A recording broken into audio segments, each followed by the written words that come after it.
Hello, I'm William Kaufman, and today I'm interviewing the nurse Julie Kaufman, Miss Emily Hart, Grace Kaufman. Yep. Grace Kaufman. Hello. Thank you for joining me. Thank you. Thank you for having me, William. Let's get right down to it. So, was your first reaction to the pandemic itself? So last year when we first heard news of the pandemic, the news started coming in really slow at first.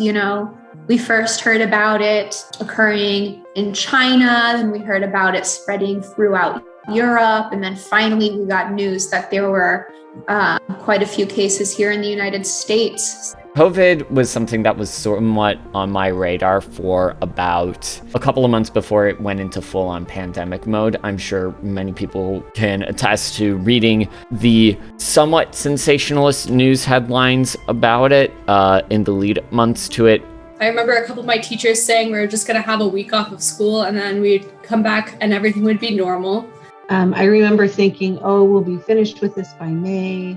And it's not going to be a big deal if we all do lockdown like we're supposed to, then everything will be fine, by May.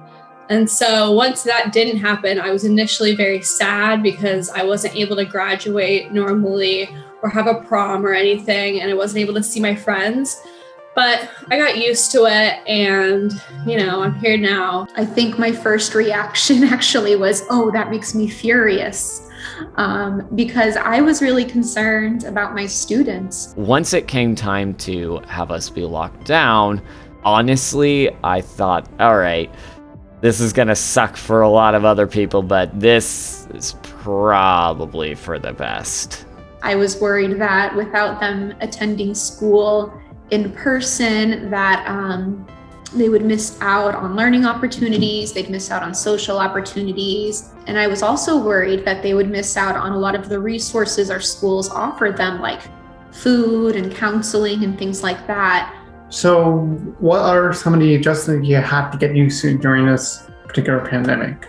Yeah, I think the adjustments I had to really get used to were things like this, like having all of the meetings I needed to have move to a virtual platform like Zoom or WebEx. So I had to learn how to do a lot of my meetings with other people. I had to learn how to set up the meetings, and then I had to learn how to run them and make sure that I could share my screen so that people knew what was going on. So that was a big deal. And then we also had to do a lot of work with finding enough personal protective equipment, PPE, so goggles and masks, face shields. We had to do all of that work too, which took a lot of time and effort. The first adjustment we had to make was to 100% virtual learning.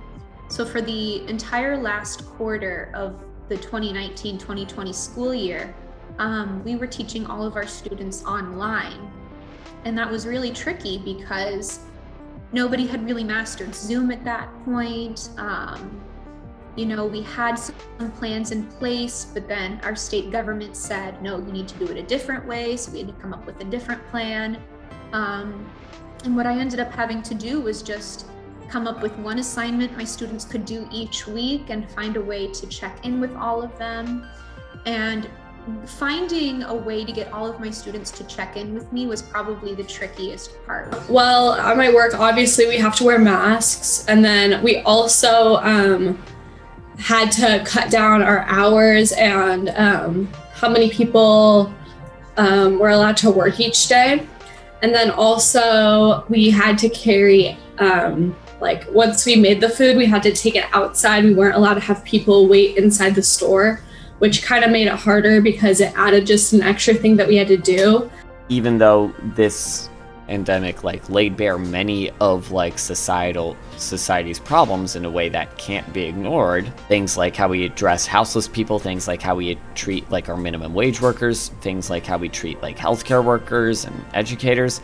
I think a lot of people want to try and pretend that this pandemic never happened, write it off that was a weird thing that happened. And once people are vaccinated, there should be at least some ability to be able to do things like being in close contact with the people you love shouldn't be like something so difficult to achieve.